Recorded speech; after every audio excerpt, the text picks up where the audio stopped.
Hello दोस्तों, Dalip Hindi shorthand classes में आपका हार्दिक स्वागत है।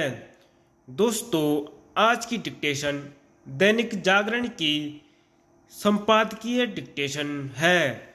डिक्टेशन की गति 80 शब्द प्रति मिनट होगी।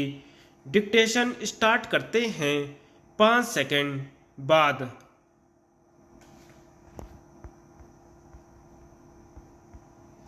सेंगोल का इतिहास।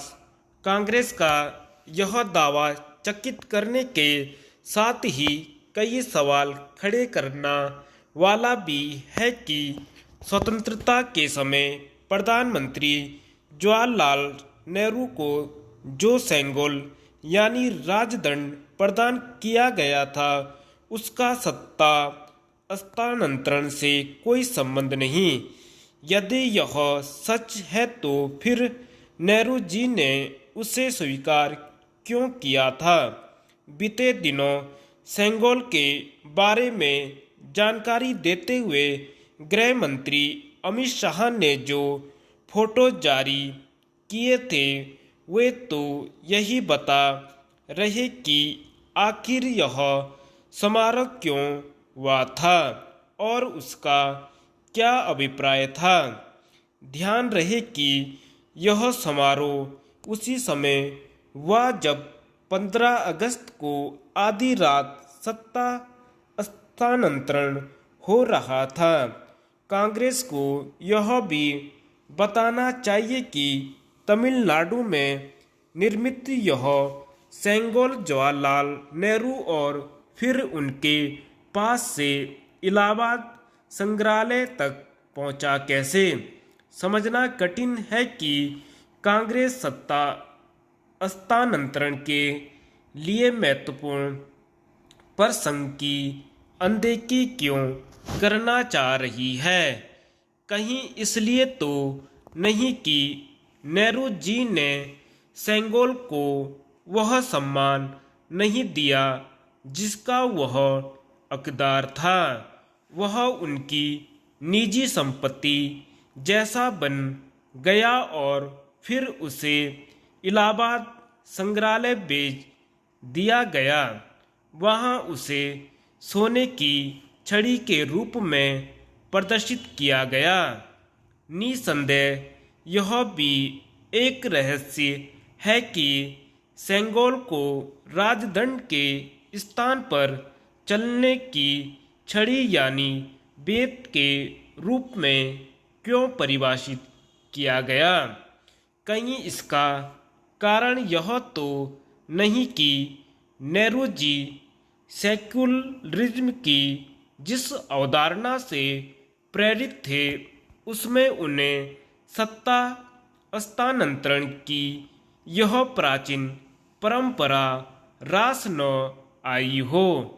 वस्तुस्थिति जो भी हो, कांग्रेस सेंगोल के इतिहास को जिस तरह वर्णित कर रही है, उससे यही लगता है कि उसे यह अच्छा नहीं लग रहा कि इस ऐतिहासिक राजदंड को इलाहाबाद म्यूजियम से लाकर संसद के नए भवन में स्पीकर के आसन के पास स्थापित किया जा रहा है।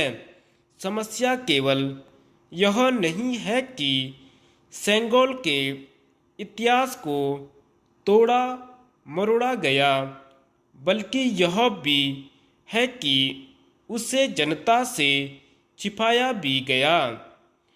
कोई नहीं जानता कि यह काम क्यों किया गया और कांग्रेस नए सिरे से उसमें भागीदार क्यों बन रही है। कांग्रेस अपने रवैये से यही प्रकट कर रही है कि उसे अपनी ही विरासत पर गर्व नहीं।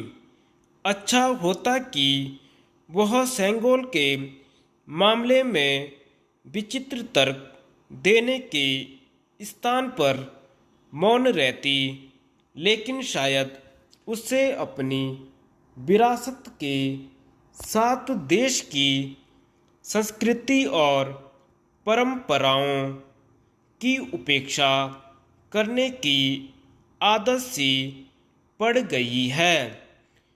उसकी इन्हीं आदतों के कारण यह कहा जाता है कि आज की कांग्रेस वह नहीं जिसने देश को आज़ादी दिलाने में अग्रणी भूमिका निभाई थी।